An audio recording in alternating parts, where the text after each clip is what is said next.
Good morning, Satish ಗುಬ್ಬಿ ಮಾತಾಡ್ತೀನಿ. So ಈ land ಬಂದು ನಮಗೆ ಮೈಸೂರು ಬೆಂಗಳೂರು ಹೈವೇಗೆ ಜಸ್ಟ್ ಒಂದು ಹಳೆ ಹೈವೇ ಮತ್ತು ಹೊಸ 10 ಲೈನ್ ಹೈವೇಗೆ ಭಾಳ ಹತ್ತಿರ ಇರುವಂಥ ಲ್ಯಾಂಡು. ಮತ್ತು ಇದು ಡಿಸ್ಟಿಕ್ ಹೈವೇ ರೋಡ್. ಇದೊಂದು 40 ಫೀಟ್ ರೋಡು. ಎದುರುಗಡೆ ಒಂದು ವ್ಯೂ ಅಂದರೆ ಕರಿಘಟ್ಟ ಟೆಂಪಲ್ ನೋಡಿ, ಎದುರುಗಡೆ ಕರಿಘಟ್ಟ ಟೆಂಪಲ್ಲು. ಮತ್ತು ಈ ರಸ್ತೆಗಿರುವಂಥದ್ದು 2.5 ಎಕರೆ ಜಾಗ, ಕಾವೇರಿ ಚಾನಲ್ ಇರುವಂಥ ಇದು ನೀರು ಬರುವಂಥ ಜಾಗ. ಇದು ಇದು ಇದು ನೋಡಿ ನಿಮಗೆ 2.5 ಎಕರೆ ಜಾಗ.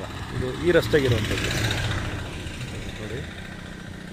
ಈ ಒಂದು ಹಲಸಿನ ಮರ ಇದೆ ನೋಡಿ, ಇಲ್ಲಿಂದ ಶುರುವಾದರೆ ಈ ಮನೆ ಎಲ್ಲ ಸೇರಿಕೊಂಡಂಗೆ ಹಿಂದೆಗಡೆ ತೆಂಗಿದೆ ಸ್ವಲ್ಪ.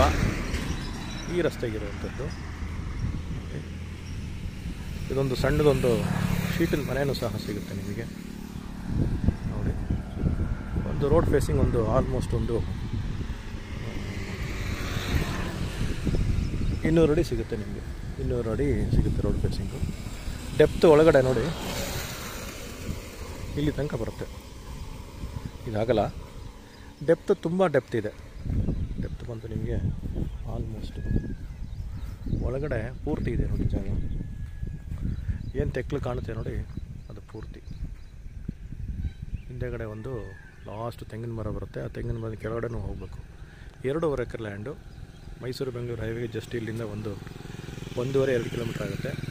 ತಾರ್ ರೋಡ್ಗೆ ರಸ್ತೆಗಿರುವಂಥದ್ದು ಇದು. ಎದುರುಗಡೆ ಕರಿಘಟ್ಟ ಮತ್ತು ಇಲ್ಲಿ ಬಸ್ ರೂಟ್ಗಳೆಲ್ಲ ಇದೆ ನಿಮಗೆ. ತುಂಬ ಚೆನ್ನಾಗಿದೆ, ಒಳ್ಳೆ ವಾಟರ್ ಬೆಲ್ಟ್ ಇರುವಂಥ ಲ್ಯಾಂಡ್ ಇದು. 2.5 ಎಕರೆ ಈ ರಸ್ತೆಗಿರುವಂಥದ್ದು, ತಾರ್ ರಸ್ತೆಗಿರುವಂಥದ್ದು.